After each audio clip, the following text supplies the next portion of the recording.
मित्रों नमस्कार। पावन ज्योतिष प्रभात यूट्यूब चैनल पर आप सबका स्वागत है। आज के वीडियो का शीर्षक ही नहीं है, बहुत ही आवश्यक विवेचन है, विश्लेषण है और ज्योतिष की ऐसी जानकारी है जो आपके लिए बहुत आवश्यक है। शीर्षक का नाम है ज्योतिष में रुचि है तो लग्न भाव को पढ़ना जरूरी है। Study is incomplete without reading लग्न हाउस। जी हाँ मित्रों, अगर ज्योतिष में रुचि है, ज्योतिष में पारंगत होना चाहते हैं, ज्योतिष का विद्वान बनना चाहते हैं और ज्योतिष में सटीक भविष्यवाणी और भविष्य कथन करना चाहते हैं तो सबसे पहले कुंडली के लग्न भाव को पढ़ना जरूरी है। और अगर लग्न भाव को नहीं पढ़ा तो वो पढ़ाई अधूरी है, इनकम्प्लीट है। आज इसी विषय पर वीडियो है और बहुत ही जरूरी और आवश्यक है। आपसे अनुरोध है कि अगर मेरे चैनल को अब तक सब्सक्राइब नहीं किए हैं तो नीचे का सब्सक्राइब बटन है, सब्सक्राइब कीजिए। हाइप का बटन है तो हाइप करिए, लाइक करिए, वीडियो को अधिकतम मित्रों तक शेयर करिए और अंत में एक प्यारा कमेंट दीजिए, मैं उसका जवाब जरूर देता हूँ। वीडियो को स्किप करके मत भगाइए, पूरा वीडियो देखिए, तभी आपको इस जानकारी का लाभ मिलेगा। आइए हम बात करते हैं लग्न भाव पर। मित्रों, आप सबको ज्ञात है कुंडली का प्रथम भाव ही लग्न भाव है और प्रथम भाव बहुत ही महत्वपूर्ण भाव है, जिसको लग्न भाव प्रथम भाव कहते हैं। लग्न भाव के बारे में जो परंपरागत ज्योतिष है और जो हमारी मान्यता है कि लग्न शरीर है, लग्न मस्तिष्क है, लग्न आपका सर है या सिर है। अब सर से मस्तिष्क से क्या क्या विचार होता है, शरीर से मस्तिष्क से विवेक होता है, सोच विचार होता है, स्वभाव सब आपका जाहिर होता है और शरीर से सारे अंग प्रत्यंग शरीर के आयु और स्वास्थ्य सब कुछ जानकारी मिलती है। तो आज शरीर, मस्तिष्क, सर, विवेक, बुद्धि, काबिलियत, आपकी योग्यता, सबसे लग्न का जुड़ाव होता है, क्योंकि आप ही सब कुछ हो। आपकी शरीर, मन, मस्तिष्क यही सब कुछ है और जब तक उसके बारे में सटीक अध्ययन नहीं होगा, कैसे संभव है कि कुंडली के 12 भावों का अध्ययन करके आप सही फलादेश कर सकते हो। परंपरागत ज्योतिष में लग्न, ये कस्प कुंडली और लग्न चार्ट में एक देता हूँ। लग्न भाव में जो राशि है उससे, लग्न में लग्नेश कौन सा ग्रह है उससे, लग्न में बैठे हुए ग्रह से भविष्य कथन किया जाता था लग्न के बारे में। लेकिन हमारे केपी ज्योतिष में इन बातों के अतिरिक्त, इन जानकारियों के अतिरिक्त लग्न भाव के उपनक्षत्र स्वामी से बड़ी विस्तृत जानकारी मिलती है, बहुत बृहद जानकारी मिलती है, बहुत ही अध्ययन पूर्ण सटीक जानकारी मिलती है। लग्न भाव का उपनक्षत्र स्वामी, जो कि परंपरागत ज्योतिष में जिसकी चर्चा तक नहीं है, इसमें हमने बार बार उपनक्षत्र स्वामी का वर्णन किया है। और कस्पल सिग्निफिकेटर में पहला भाव लग्न होता है, इसका उपनक्षत्र स्वामी क्या है, इस पर चर्चा हमारे भी वीडियो में हुई है, लेकिन कम हुई है। आज हम उसी पर विस्तार से चर्चा करेंगे। देखिए, कस्पल सिग्निफिकेटर में जो भाव के उपनक्षत्र स्वामी हैं, ये आपको आपके भाग्य और प्रारब्ध के बारे में बताते हैं कि आप अपने पूर्व पूर्व जन्मों के कर्म के फलस्वरूप वर्तमान जन्म में क्या क्या भाग्य लेके आए हो, और भाग्य में लिखा हुआ जो होता है यही अस्थाई होता है मित्रों। बकिया कुंडली के और पक्ष है, जैसे दशा अंतरदशा है, ग्रह हैं, ग्रहों में जो सिग्निफिकेटर हैं जिन भावों के, ये अस्थाई नहीं होते, ये तात्कालिक होते हैं, कुछ समय के लिए होते हैं, लेकिन भाग्य में जो लिख दिया गया वो जीवन पर्यंत चलता है। तो आज इसी विषय पर हम चर्चा करेंगे। जैसे लग्न भाव से आपका आयु देखना हो तो आयु के बारे में हमने वीडियो दिया है, उसको आप देख ही लिए हैं। तो आयु आपकी अल्पायु है, मध्यायु है, दीर्घायु है, इसकी जानकारी मिलती है। आपका स्वास्थ्य कैसा रहेगा, कैसा है, इसमें सुधार कैसे होगा, ये भी लग्न भाव का ही विषय है। आपका मन मस्तिष्क, मन नहीं मस्तिष्क, बुद्धि, सोच, विचार, विवेक, स्वभाव, आपका मुख, शरीर, सब कुछ। मुख तो द्वितीय भाव है, लेकिन शरीर के पूरे अंग प्रत्यंग, इनके जो भी कार्य हैं, इनको आप समझते हैं कि कैसे होता है। सबका अध्ययन लग्न भाव से होता है, लेकिन लग्न भाव का उपनिषद स्वामी में एक विशेषता है जिसको बताना चाहता हूँ। यही आज का मुख्य अभ्यास है, अध्ययन भी है, और बहुत ही अध्ययनपूर्ण जानकारी भी है।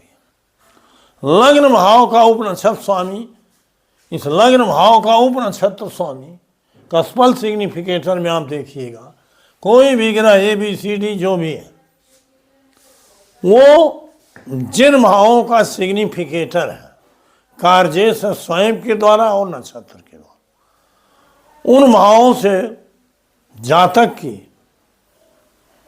चाह बहुत होती है, आकर्षण बहुत होता है, रुचि बहुत होती है, और उन्हीं भावों के इर्द गिर्द, उन्हीं भावों के बीच में रह के वो अपनी जीवन यात्रा को तय करता है, सफल करता है। अब यहाँ हम बात करेंगे 12 भाव। अगर लग्न भाव का उपनक्षत्र स्वामी प्रथम भाव का, अन्य भावों के भी अगर प्रथम का है, 12 भाव के बारे में बताएंगे, और अगर 2-3 भाव एक आ गया है तो उसको समन्वित उत्तर, संयुक्त उत्तर समझिए। लग्न भाव का उपनिषद स्वामी अगर लग्न भाव को बता रहा है, इसका सिग्निफिकेटर है, तो यह व्यक्ति आत्म केंद्रित होता है, मतलब अपने प्रति ज़्यादा चिंतनशील होता है, और अपने विषय में ज़्यादा आकर्षण होता है, अपना रहन सहन, रुतबा, शरीर, स्वास्थ्य। और यही लग्न भाव का उपनिषद स्वामी द्वितीय भाव का कार्य है। द्वितीय भाव से आप कुटुंब को जानते हैं, धन के बारे, धन और परिवार, और द्वितीय भाव से मुख भी होता है, खान पान भी हो। धन, परिवार और खान पान के बारे में इस व्यक्ति का ज़्यादा आकर्षण होता है। इसकी कुंडली लग्न भाव को देख के जिन भावों का सिग्निफिकेट है, इस आधार पर अगर फल बताओगे तो आदमी सामने वाला स्वीकार करेगा। लग्न भाव का उपनिषद स्वामी अगर तृतीय भाव का कार्य है, तो तृतीय भाव से छोटे भाई बहन तो देखा ही जाता है। आपका पुरुषार्थ, पराक्रम, लेखन, छोटी यात्रा, high electronic media, print media, जो भी चीज़ें हैं, एजेंसी, तृतीय भाव से जो भी बातें देखी जाती हैं, उन सभी कार्यों के प्रति, भावों के प्रति, व्यक्तियों के प्रति व्यक्ति का आकर्षण ज़्यादा होता है, चाह ज़्यादा होती है। अगर लग्न भाव का उपनिषद स्वामी चौथे भाव का मतलब सिग्निफिकेटर में 1, 2, 3, 4, 7, 8, 12 आए हैं, सबको साथ में लेके चलिए, सबका अलग अलग फल तो बता रहा हूँ, इसके साथ उसको जोड़ लीजिए। अगर चौथे भाव का कार्य है, चौथे भाव से आप माता, तो माता के प्रति ज़्यादा लगाव रहता है। शिक्षा, इसको शिक्षा के प्रति भी ज़्यादा आकर्षण और चाह रहता है। और भोग, भवन, वाहन, सुख जो भी होता है चौथे भाव से, उसमें ये व्यक्ति ज़्यादा रुचि रखता है। पांचवा भाव संतान का होता है, इसको अपने संतान से ज़्यादा लगाव होता है। पांचवा भाव ध्यान, धारणा, मंत्र, साधना, सिनेमा, नाटक, गायन, वादन, खेल वगैरह वगैरह। तो इन चीज़ों से ज़्यादा लगाव होता है। पांचवें भाव को पढ़ लीजिएगा विस्तृत, जो भी चीज़ें पांचवें भाव से देखी जाती हैं उससे ज़्यादा लगाव होता है। छठवां भाव आपको नौकरी है, नौकरी के प्रति बराबर आकर्षित रहता है, चिंतित। नौकर है, रोग है, ऋण है, मतलब रोग के प्रति भी सतर्क रहता है, हमेशा इसकी इच्छा होती है कहीं रोगी न हो जाए, या रोग होते भी हैं उसमें ज़्यादा समय बिताता है। तो छठवें भाव से मामा का भी घर होता है, मामा के प्रति भी इसका आकर्षण होता है। सातवां भाव पति या पत्नी का होता है, पति और पत्नी के प्रति, मतलब स्त्री है तो पति के प्रति और पुरुष है तो पत्नी के प्रति ज़्यादा लगाव होता है। सातवां भाव व्यवसाय का भी है, व्यवसाय के प्रति भी ये सजग रहते हैं। और सातवां भाव पार्टनर का भी है, सलाहकार का भी है, कानूनी सलाहकार का, इनसे भी इसका ज़्यादा खिंचाव लगाव होता है, आकर्षण होता है, चाव होता है। अगर आठवें भाव का कार्य है तो आठवां भाव दुर्घटना का है, फोड़ा ऑपरेशन का है, दुर्घटना दर्शक होता है भाव। ऐसा व्यक्ति जरूर कभी न कभी दुर्घटना होगा या फोड़ा फोड़ी फुंसी ऑपरेशन होगा। ऐसा व्यक्ति कुछ अंदर से भयभीत रहता है, भयातुर रहता है। आठवां भाव LIC का भी है तो जीवन बीमा एजेंट भी होता है, या जीवन बीमा के प्रति इसका ज़्यादा लगाव होता है। तो गुप्त धन के बारे में, अवैध धन के बारे में तमाम इसकी इच्छाएं होती हैं जागरूक। आठवां भाव का महत्व होता है जो गुप्त विद्या होती है, जैसे ज्योतिष विद्या है, इसका भी प्रभाव इस व्यक्ति पर होता है। अगर नौवें भाव का कार्य है तो नौवां भाव पिता का है, पिता के प्रति ज़्यादा लगाव रहता है। और नौवां भाव गुरु का है, गुरु के प्रति भी ज़्यादा लगाव। अगर नौवें भाव कार्य है तो धर्म के प्रति, ईश्वर के प्रति ज़्यादा इसका लगाव होता है। नौवां भाव लंबी यात्रा का है तो लंबी यात्राओं का ये व्यक्ति शौकीन होता है। और धर्म गुरुओं के प्रति भी इसका ज़्यादा लगाव होता है, जुड़ाव होता है। उच्च शिक्षा भी नौवें भाव देखा है, इसके प्रति भी लगाव जुड़ाव होता है। ग्रंथ लेखन के प्रति भी ये व्यक्ति उत्साहित होता है, जागरूक होता है।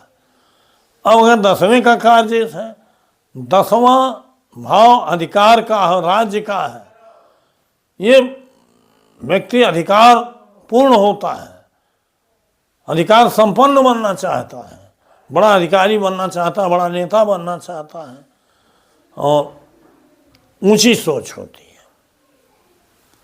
और अगर 11वें भाव का कार्य है तो 11वां भाव लाभ, विभिन्न प्रकार की लाभकारी योजनाएं, इच्छाएं इसके अंदर तैरती रहती हैं, उसका प्रयास भी करता है। यद्यपि कि 12वां भाव का सहयोग होता है, लेकिन इस भाव में विशेष गुण होता है। 11वां भाव चाचा का होता है, चाचा के प्रति लगा। 11वां भाव मित्र का होता है तो मित्रों से भी इसे काफ़ी सहयोग मिलता है। 11वें भाव का सिग्निफिकेटर है तो विभिन्न स्रोतों से धन कमाने का प्रयास करता है। और अगर 12वें भाव का कार्य है तो यात्रा पसंद होता है, चलता फिरता रहता है, एकांतवासी होना चाहता है। शमशान, जेल, यात्रा, विदेश, ये जितनी चीज़ें 12वें भाव से देखी जाती हैं उनका शौकीन होता है, उसके प्रति आकर्षण होता है। इस तरह से लग्न भाव के उपनक्षत्र में 1, 2, 5, 7 जो भी भाव आए हों, इन भावों को देखकर हर भावों से जो कार्य देखे जाते हैं, जो घटनाएं देखी जाती हैं, जो इवेंट देखे जाते हैं, उनको जान करके उसी बारे में भविष्यवाणी करिए, भविष्य कथन करिए कि आपको ये रुचि है, इसी में आप अपना आकर्षण है और इसी में आप ज़्यादा समय गंवाते हैं, तो स्वीकार भी करेगा। और इन 12 भाव से जो रिलेशन है, जो उसके लग्न भाव का उपनिषद स्वामी बता रहा है, ये जानकारी बहुत आवश्यक है, क्योंकि लग्न से ही जुड़ा हुआ 12 भाव है। अगर लग्न को कायदे से आप पढ़ लिए तो 12 भाव को पढ़ने भी आसानी होगी, और जिस जातक का आप भविष्य कथन कर रहे हो, प्रेडिक्शन कर रहे हो, फलादेश कर रहे हो, कुंडली एकदम सटीक बैठेगा। तो इस तरह से मित्रों, लग्न भाव बड़ा ही महत्वपूर्ण है, जिसको प्रथम भाव कुंडली का कहते हैं। इतनी विस्तृत सटीक जानकारी आपको शायद नहीं मिली होगी, और वीडियो को जरूर एक बार 2 बार देखिए, ताकि मेरी पूरी बातें समझ में आ जाए। क्योंकि अगर एक वीडियो आप देखोगे तो अपने आप आपको पता चल जाएगा कि लग्न भाव का जो उपनिषद स्वामी है, किन किन भावों का कार्येश है, तो गुरु जी ने क्या बताया है, वही फल मिलेगा। तो मित्रों, वीडियो लंबा न हो, और जितनी ज़रूरत थी उतना मैंने बताया है। फिर 3 दिन बाद नए वीडियो के साथ मिलूँगा। बहुत बहुत धन्यवाद। हार्दिक शुभकामनाएं।